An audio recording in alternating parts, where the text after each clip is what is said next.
Does your wife drive a yellow convertible? Used to be my convertible. She's here, right on time. Quite a stunning woman, too. You're sure you don't want her back? I don't want her back. I'd like to have the convertible. It's a good car. That her?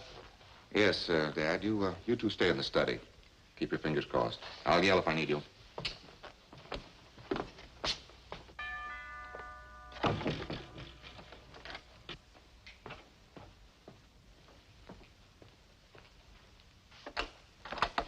Come in, Carolyn.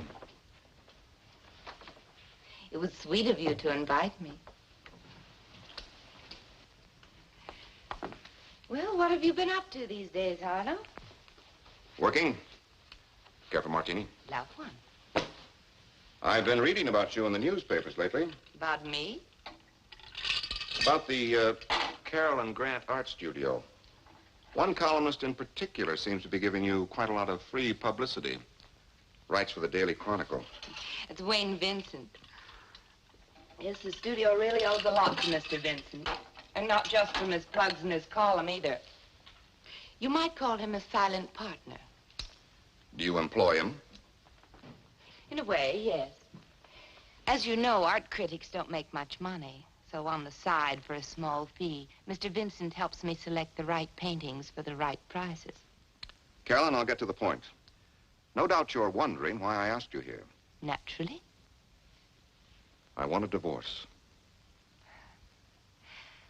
Harlow, I seem to recall a certain day, almost 2 years ago, when you and I agreed that our temperaments just wouldn't make for a happy marriage.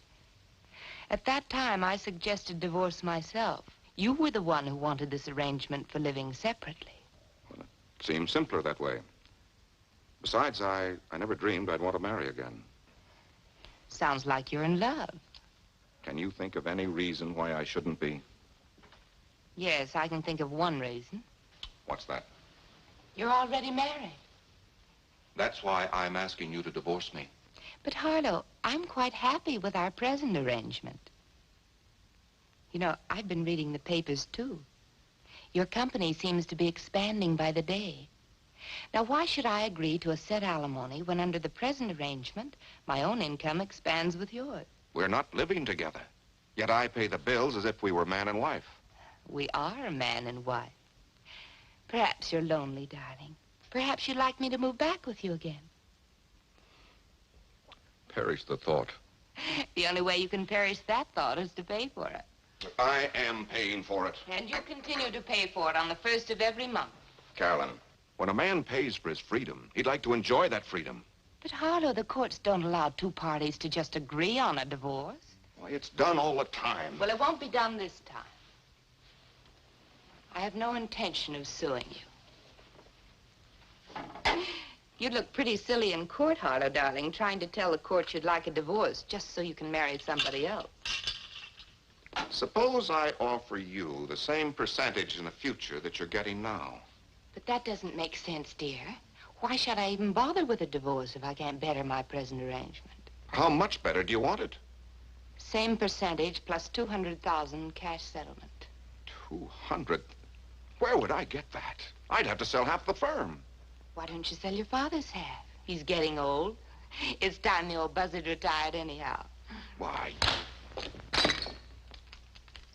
That's the most expensive martini you ever threw away, Harlow. It just cost you another $100,000. Harlow, losing your temper won't help any. Is this the young lady who changed your mind about marriage? Yes, Louise Nelson.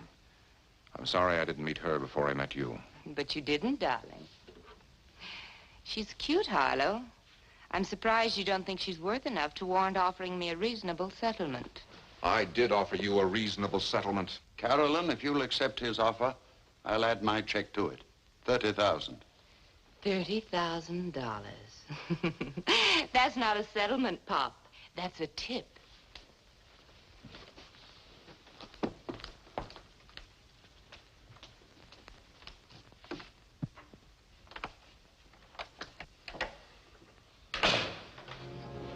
Harlow, things could be a lot worse. Suppose you had to live under the same roof with her. I might wind up killing her.